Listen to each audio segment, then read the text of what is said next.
اکای حاجی میرزا، از شما تنی صحت، عمر دراز، علمی بسیار از خدای تعالی طلبگارم. من از شما خواهش دارم که سوال مرا جواب دهید. بروک از پول دزدی آمدگی آن را پوشیدن نماز خواندن جایز است یا نه؟ میخواهم درست‌تر فهمانید.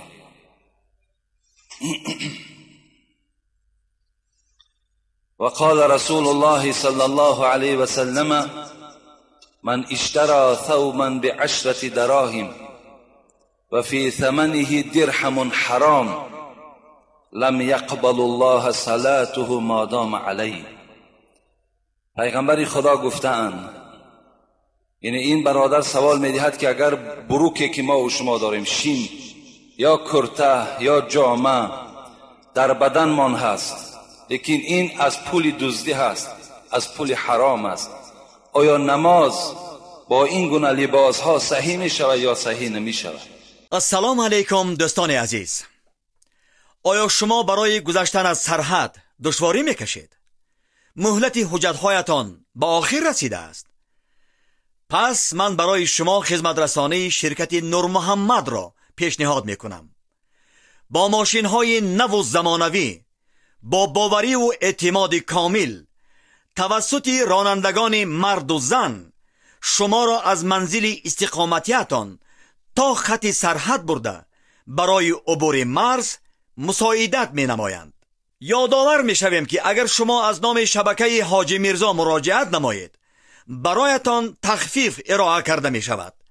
رقم ها برای تماس: جمع 7 926 319 59 61. خانه شفا فرما داروهای طبیعی را به شما پیشنهاد میکند. سامیون وان برای شخصانی که خراب هستند و میخواهند وزن گیرند. ام پلوس اپیمدیوم برای با قوت شدن، خوب کردن گردش خون، برای طولانی کردن همخوابگی. ماس پیگمنتو برای کسلی های پسریاز و سفید شوی پوست. بین داکس برای ریزانیدن کرم های معده و روده. مینوکسیدیل برای برآوردن ریش و موی سر. کرم فرانک برای دراز نمودن مهلت همخوابگی. ماسلا خیلبی برای ریزانیدن سنگ های گرده و تبابت آن. فات زورب برای کم کردن وزن زیادتی. حبیب خدا گفتند کسی که اگر یک لباس میخرد با 10 درهم باشد و 1 درهم همین از حرام باشد، تا زمانی که این لباس در بدن اوست پروردگار نماز او را قبول نمیگرداند.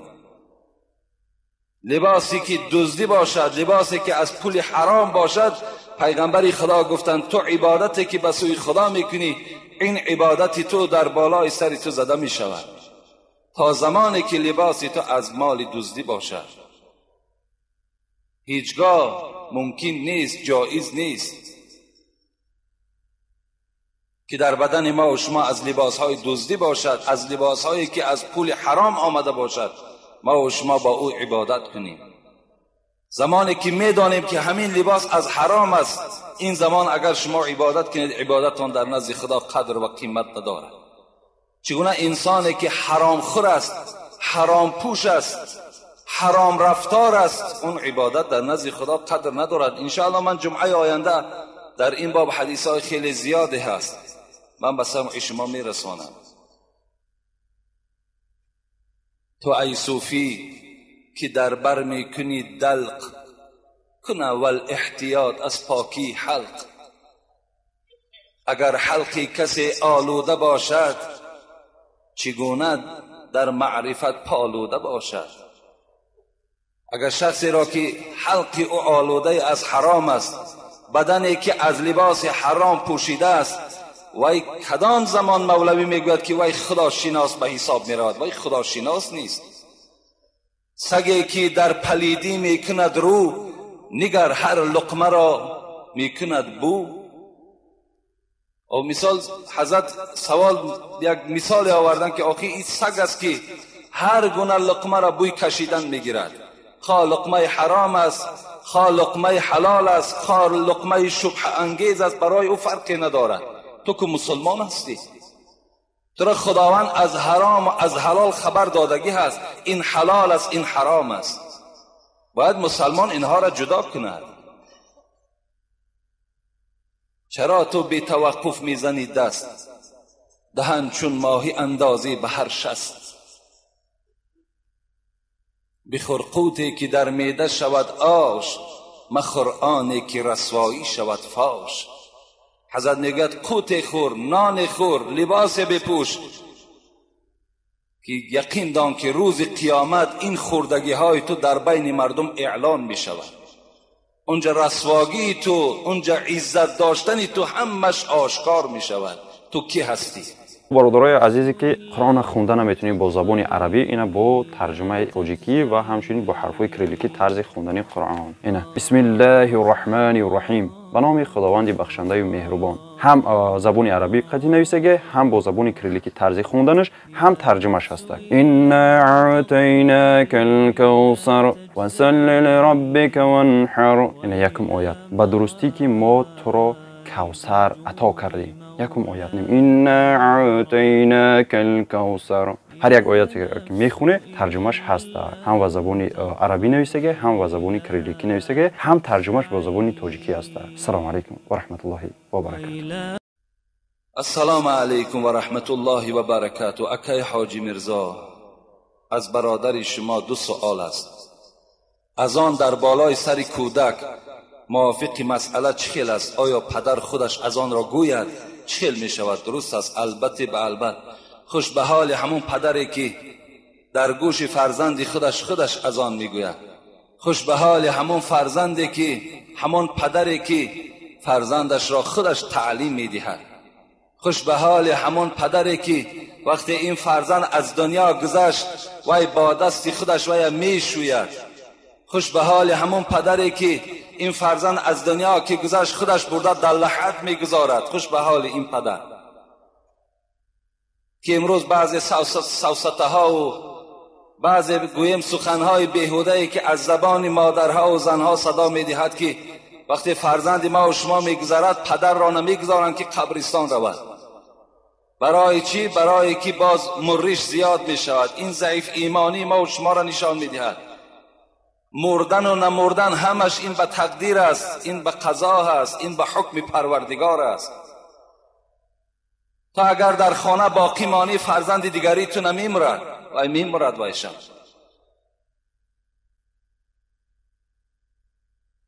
از این خاطر وقتی فرزند به دنیا که آمد مرحله ها دارد. یکم مرحله همین است که ما میشنویم که یک برادر ما صاحب فرزند شد. اولین سنت همین است که باید تبریک کنیم. ما و شما می رویم تبریک میکنیم، مبارک شود این نعمتی که خدا بر تو داد، و دست برداریم میگویم خدای مهربان این فرزند مجاهد راه اسلام بگرداند، این خدمتگار راه اسلام بگرداند، خدا عمر نیکو نصیبش گرداند. گفته این دعا اولین سنتی که از ما و شما باید که به وقوع آید انا همین است. یکم تبریکات، دوم از آن کودک از به دنیا آمد در حال در نزد گوش او ما و شما از آن میگوییم. دیگر این تحنیک است، یعنی در کامک همان کودک مالیدن عسل یا مالیدن شیره خرما که برای پیستان مادرش گیرد. عزیزان ما و شما میگوید همین عمل را یک عالم، یک آدم پرهیزکار انجام دهد، اولین لقمه‌ای که در معده کودک می رود آب دهان او که باشد خصلت‌های نیک همون انسان خداوند به این طفل می دهد. دیگر چی گفتن پیغمبر؟ دیگر گفتن تراشیدن موی سر. موی سرش تا 7 روزگی الکی می تراشیم، موافق وزن همون موی سری که چند گرمی که می آید باید که طلا ما و شما صدقه کنیم. اگر شاید 1 گرم هم نیاید، شاید 1.5 گرم هم که بیاید، میپرسیم طلا چند است؟ شاید 30 سامان باشد، شاید 40 سامان باشد، اون مقدار در راه خدا خیر میکنیم. و آخران این عقیقه هست. اگر بچه باشد 2 گوسفند، دختر باشد 1 گوسفند ما و شما ذبح میکنیم. اگر خواهیم خام تلاش میکنیم، اگر خواهیم مردم نان میدهیم، یک پیشوامون آورده در اونجا موعظه میکنه. این سنت هایی هست که بعد آمدن این نعمت به دنیا این فرزند ما و شما باید که انجام دهیم. این در ذمه هر یک پدر شرط است، فرض است. اگر نکردیم ما و شما گناهگار میشویم. دوم، بامداد را قضا خواندن ممکن است. البته اگر ما و شما خواب زدیم سحر میخیزیم که آفتاب برآمد، بامداد قضا شد. این حالت هم سنت و هم فرض هر دو شما و شما میخوانیم. نماز سر آفتاب چهل میخوانند. نماز سر آفتاب این اصلا نماز اشراق میگویند که وقتی که آفتاب که برآمد، حبیب خدا را عادتش همین بود که بامداد میخواندن، از جای همون مبارک دیگر نمیخیستند تا برآمدن آفتاب به ذکر مشغول میشدند. آفتاب که با پررگی که می برآمد میخیستند، 2 رکعت نماز میخواندند. این نماز سر آفتاب میگویند. حتی حدیث های پیغمبر میگوید کسی که نماز سر آفتاب میخواند خدا با او ثواب 1 عمره و 1 حج کتابت میکند. کسی که اگر وقتهاش باشد، اگر از مسجد نابرآمده خوانین باز خوبتر، لیکن اگر از پی کارتان باشین، در یگان کارم مشغولم که شوین، آفتاب که برآمد این 2 رکعت نماز نافله است، اگر خوانین انشاءالله این ثواب شما برخوردار میشه. السلام علیکم ایشان حاجی میرزا، خداوند باز عزت شما را بلند گرداند و همین منبری که نشستید نصیب شما باشد و سخن حق از زبان شما صدا دهد. یکم، آیا دیگ را بعد مردن سفید کنید میگن 3 روز بعد چی معنا دارد؟ دوم، قصه خواندم که خداوند با عبدالله پدر جابیر به پرده سخن گفته باشد، آیا حقیقت دارد؟ یکم، دیگ را سفید کردن بعد مردن 3 روز بعد چه معنا دارد؟ اینا از اسلام نیستند. دیگ را سفید کردن چگونه ای که تا 3 روز از اسلام ما و شما هست که خاندار مرده، یعنی مرددار باید که در دیگش چیزی پخته نکند، باید همسایه ها برای این خاندان خوراک تهیه کنند و این خاندان را از غذا باید تأمین کنند. بعد 3 روز الکه این خاندار، یعنی همون مرددار، حق دارد که الکه یعنی دیگی خودش را در حرکت درآورد، یعنی طعامهاشون خودشان پختن گیرد. لیکن دیگ را سفید کردن اینا از اسلام ما نیست و این ضرورت هم ندارد. این هم باز یک در اسرافیات می درآید، در همون اسراف ها داخل می شود. من وقتی اسراف می گویم شما هزل نفهمید، این اسراف بسیار مشکل سخن است. وقتی من اسراف می گویم در این سخن ما جوابگر می شویم. جوابگر به معنایی که اگر همین سخن من صحیح نباشد، اگر همین سخن من نادرست باشد، من در نزد پروردگار جوابگر می شوم. زیرا این المبذرین کانوا اخوان الشیاطین است و کان شیطان لربه کفورا. کسی اسرافکار است و برادر شیطان است و یقین دانین خداوند میگوید که شیطان در نزد من کافر است، شما رفیق کافر هستید.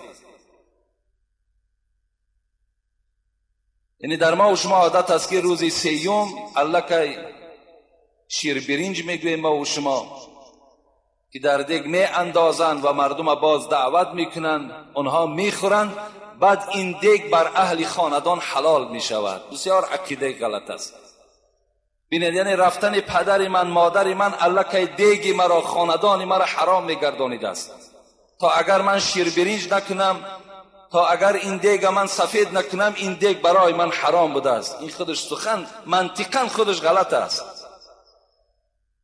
بسیار نادرست است.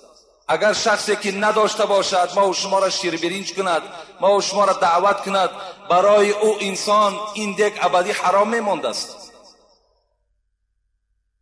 اینا غلط هستند. اختیارتان، کسی دارد شرایط دارد میکند نمیکند به وی وابستگی دارد. من هیچ دلیلی ندارم که شما را گویم که البته کنید. من برای شما فقط اینقدر توصیه میدهم که شرایطت باشد برای روحانیت پدر و مادرت خیر احسان کن. من در خیر احسان زید نیستم. در هر یک ورق قرآن، در هر یک سخنهای پروردگار و پیغمبر صدقات آمدگی هست. خیر احسان کسی مانع شده نمیتواند، لیکن برای شخصی که اگر شرایطش باشد، برای شخصی که دستش میرسد، برای این انسان خیر احسان جایز است. برای آدمی که نداشته باشد پیغمبر خدا میگوید کفا بالمرء اثما ان یضیع من یقود. این قدر گناه برای شما کفایت کننده است که از حق فرزندها مردم شما سیر کنید. کفا بالمرء اثما، این حدیث صحیح است، در ریاض الصالحین است، در باب نفقه است. کفا بالمرء اثما، اسم گفته گناه را میگویم. برای شما ای مردم مسلمان از روی گناه بسنده است. چی بسنده است؟ ایضیع من یقود، ضایع کنین آن مقدار خوراکی را که برای فرزندهای شما جدا کردگی بود. یعنی شما حق فرزندتان اگر رحم ناکرده به مردم که تقسیم کردید، شرایط نداشتید، مردم خورانیدید، سیر کردید، این برای شما از روی گناه بس است. این حدیث پیغمبرتون هست. و دوم که این برادر ذکر کردن که عبدالله پدر جابر بی پرده با پروردگار صحبت کرده باشد، این قصه را من خواندگی هستم. یکی از کتاب‌های انیس المؤمنین گفتگی که خیلی حکایه های خوب و صحیح در این کتاب جمع شدگی هست. میگوید بار عبدالله ابن جابر، عبدالله پدر جابر در غزوه احد دعا کرده بود است. وقتی به شهادت رسید، وقتی از دنیا که گذشت، رسول خدا جابر فرزند عبدالله را فریاد زد، گفت ای جابر، گفت من یک بشارت نیک برای تو خبر دهم. جابر گفتن جانم فدای تو بود ای پیغمبر، بشارت های تو بالای چشم من چی بشارت است؟ میگوید گفت هیچ کس را موفق نشد که با پروردگار بی پرده سخن گوید مگر پدر تو را عبدالله را، که پدر تو عبدالله بی پرده با پروردگار صحبت کرده. گفت چگونه ای حبیب خدا؟ گفت پدر تو پیش از آنی که در جنگ احد رود دعا کرد که پروردگارا مرا در این جنگ به شهادت برسان، بعد به شهادت رسانیدن باز مرا دوباره زنده گردان تا که آمده بین این مردم خبر دهم که پروردگار بسیار نعمتهای عجیب داشته است، بسیار نعمتهای گوناگون داشته است و عبدالله را از این نعمتهاش برخوردار کردند. حبیب خدا چی گفتن؟ آیتی را از قرآن خواندن که خداوند در قرآن گفته بود است که وقتی شما از دنیا گذشتید دیگر دویم باره به سوی این دنیا بازگشت نداره. میگوید پروردگار این سخن را به عبدالله گفت و گفت عبدالله این سخن برای تو هم تأثیر دارد. و میگوید عبدالله گفت پس چگونه به مردم اعلان کنیم که عبدالله به این نعمتها سزاوار شد؟ خداوند گفته بود است عبدالله من در بین همه مردم اعلان میکنم که عبدالله وارد جنت شد. یعنی این سخن خداوند با حبیبش خبر داد که عبدالله بعد به شهادت رسیدن در احد وارد جنت شد، که پیغمبر خدا در بین همه صحابه ها این حکایه را نقل کردند.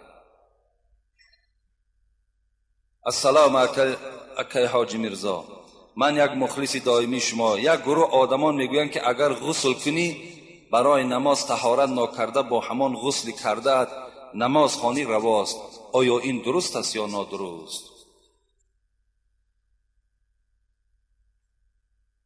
غسل وقتی ما و شما آبازی میکنیم، همین آبازی ما و شما کفایت کننده هست که اگر طهارت هم که نکنیم الله که خودش طهارت واقع شده است. یعنی همین آبازی که ما و شما کردیم خودش از طهارت هم واقع می شود. در دوام همین آبازی ما و شما دست ها شستیم، پای ها شستیم، سر روی شستیم، الله که خودش طهارت واقع شد. دیگر بعد این آبازی طهارت دویم باره حاجت نیست، لازم نیست.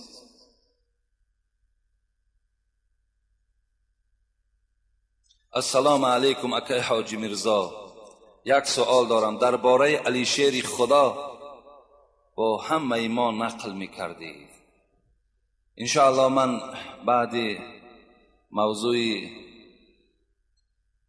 خمر، عرق، یک موضوع دیگه داریم به نام کبر، که آدمایی که تکبر هستند کبر میکنن، اینها را چگونه هست در شریعت. بعدی او خدا خواسته باشد درباره این چهاریار ما برای شما حکایه میکنم که ابوبکر کی بود، حضرت عمر کی بود، حضرت عثمان و علی کی بود. انشاءالله من برای شما خبر میدیم. و این علی شیر خدا گفته این کنیت حضرت علی هست که حبیب خدا را اسدالله میگفتند. اسد گفته عربها، شیر میگویند، یعنی شیر خدا گفته این کنیت حضرت علی بودند. و حبیب خدا گفتن ای علی، گفتن خداوند به تو 3 چیز را خاصه دادگی هست که به کسی دادگی نیست. گفتن چی هست ای حبیب خدا؟ گفتن یکم با دستور پروردگار من دختری خودم را فاطمه را در نکاح تو در آوردم.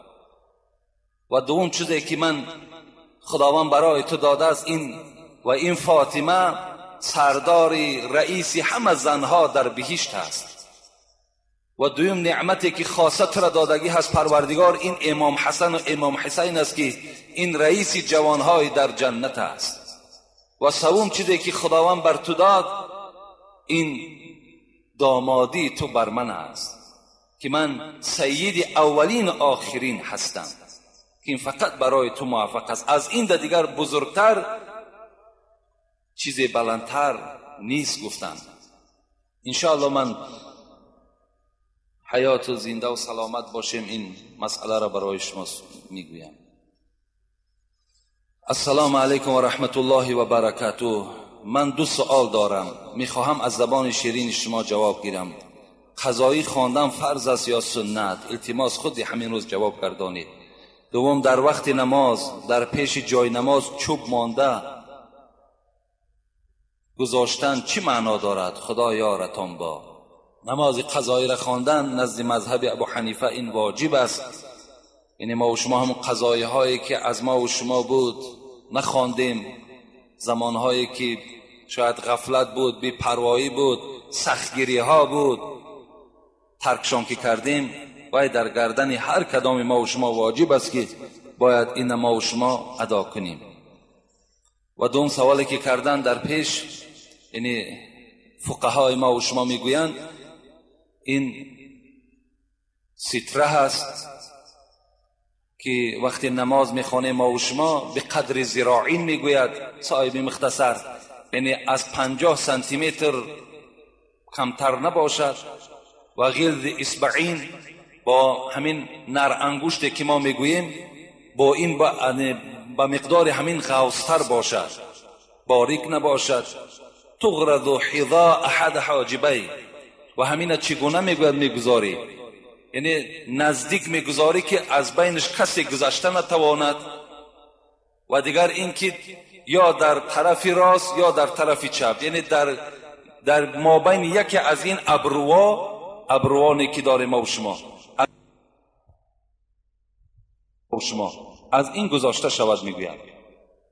انا این از قاعده همون ستره. یعنی ما و شما وقتی اون بعضی ما و شما جاروب میمانند، تیاقهاشان میمانند، اینا از ستره حساب نه. کسی گذرد اگر گناهگار میشود باید راست باشد، خواباندگی نباشد. خواباندگی البته در خواباندگی شما گناهگار میشوید. میتوانید شما کرسی مانید، میتوانید شما بالشت ها را اگر تل کرده مانید، پرده باشد پرده ها هم ستره میشوند، دیوال باشد دیوال هم ستره میشود. لیکن خواباندگی نباشد که اینها از ستره حساب نمیشوند. شما و گذرنده گناهگار میشوید.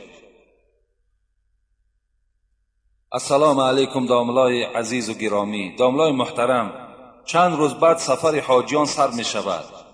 از پیش یا پس اون نان کردن آیا در دین اسلام چی خبر آمده است؟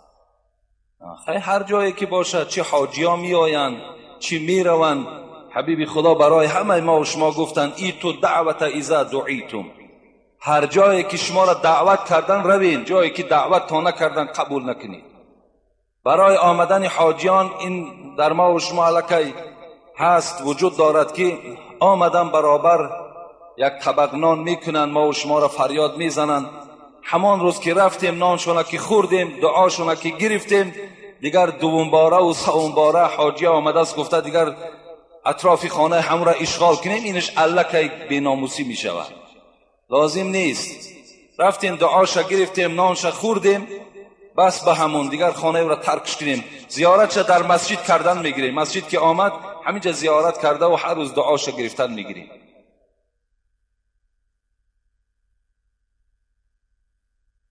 السلام علیکم داملای عزیز، من یکی از مخلصان شما از شهر دوشنبه هستم. التماس با سوالهای من جواب گردونید.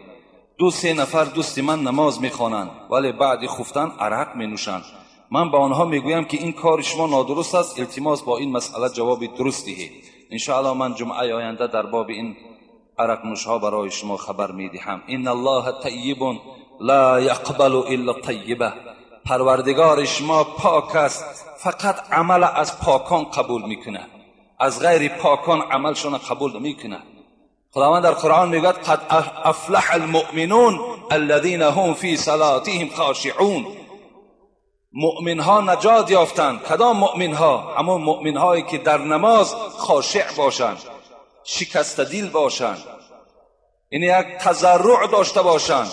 وقتی وای عرق نوشید وای در نماز خاشعش گم می شود.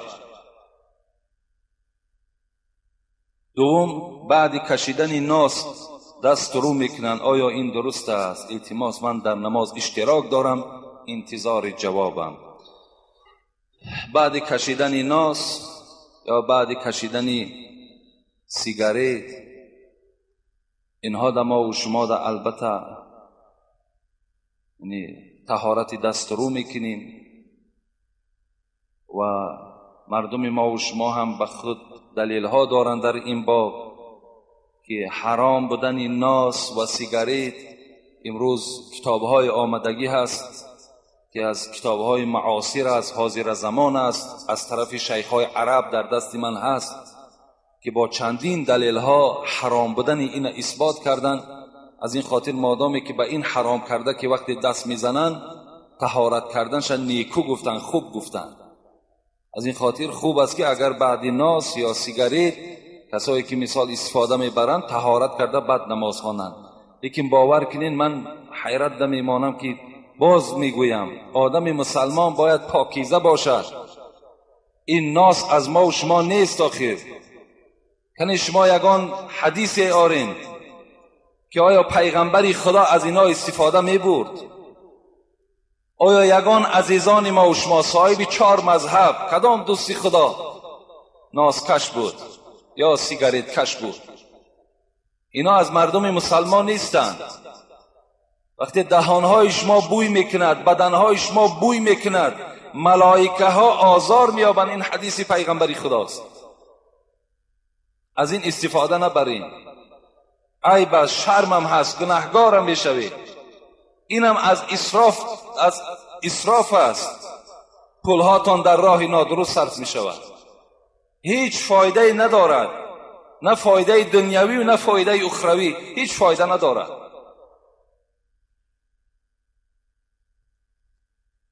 سلام ای دوستی خدا حاجی میرزا، از شما خواهش و التماس میکنم که با این سوال من روشنی اندازید. گرفتن زن کلان از مرد روا است و گوید که تا چند سال کلان بودن زن از مرد روا است، فقط با نکاح حلالی. با احترام یکی از مخلصان 5 وقته نماز شما. اختیار به شما است. پیغمبر خدا 25 سال از خودشان کلانه گرفتند، 15 سال. خودشان حبیب خدا 25 ساله بودن، حضرت خدیجه 40 ساله بود. 15 سال از خودشان کلان زن نکاح کرده گرفتند. این به طبیعت شما وابسته است. اگر 20 سال کلان هم که باشد برای تو موافق باشد و فرزنددار باشد و آرزوی تو مقصدی تو برای نگاه کردن فرزند او باشد، یا این زن بیراهه نشود، گفته اگر نکاح کرده گیری، خوش به حال، درست است، صحیح است.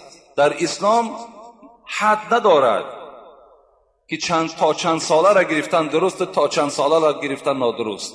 تا چند ساله را که طبیعت تو میکشد، دست تو میرسد، مقصد تو نیک باشد، برای تو درست گرفتن دیگه.